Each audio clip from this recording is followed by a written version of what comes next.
વડોદરા શહેરના વિવિધ વિસ્તારોમાં ખોરાક શાખા દ્વારા ખાદ્ય તેલના વેપારીઓ પર ચેકિંગની કાર્યવાહી હાથ ધરવામાં આવી છે। ચોખંડી વિસ્તારમાં આવેલી સાઈનાથ એન્ટરપ્રાઇઝમાં આજે પાલિકાની ટીમે ચેકિંગ કર્યું હતું।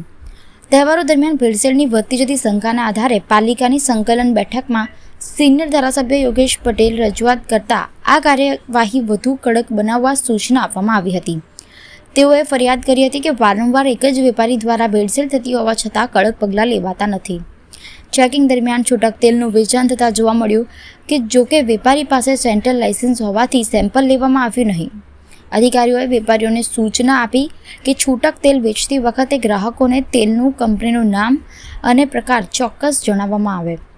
પાલિકા કમિશનરના સૂચન બાદ હવે ભેળસેળયુક્ત ખાદ્ય ચીજ વસ્તુઓ વેચતા વેપારીઓ સામે કડક કાર્યવાહી કરવા તત્પર બની છે।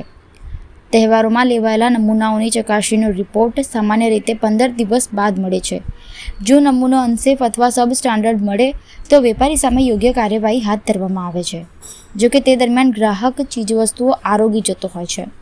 તંત્ર દ્વારા ભેળસેળ કરી લોકોના સ્વાસ્થ્યને નુકસાન પહોંચાડનારા તત્વો સામે રેગ્યુલરી ધોરણે કામગીરી થાય તે જરૂરી છે અને કોઈ ભેળસેળ જણાય તો માત્ર દંડ કરવા પૂરતી કામગીરી નહીં પણ કડક કામગીરી થવી જોઈએ, જેથી ભવિષ્યમાં આવી ઘટનાઓનું પુનરાવર્તન ન થાય તેવું લોકો ઈચ્છી રહ્યા છે।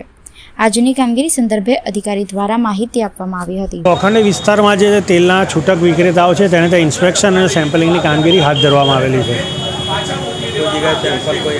હજી જસ્ટ જ અમે અહીંયા પહોંચ્યા છીએ સાઇટ ઉપર અને કામગીરી કરી રહ્યા છે। અત્યારે જે દુકાન પર આપણે હાજર છે તેમની પાસે સેન્ટ્રલ લાયસન્સ છે, એટલે ત્યાં આપણે સેમ્પલિંગની કામગીરી કરી શકીએ તેમ નથી, પણ તેમને જે જરૂરી સૂચના આપવી પડે તેમ છે કે ભાઈ તમે જે રિટેલમાં તેલ વેચો એ રિસાયકલ થયેલા ટીન હોવા ના જોઈએ અને જે પણ તેલ વેચો તે તમારા નામ, બ્રાન્ડ નેમ સાથે અને જે પ્રકારનું તેલ છે તે સાથે વેચવું એની સૂચના આપેલી છે। હા, છૂટક વેચી રહ્યા છે। આ જે રીતે પેલા ડબ્બામાં છે તેમાં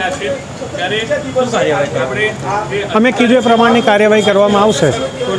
અંકુર શાહ, ફૂડ સેફ્ટી ઓફિસર।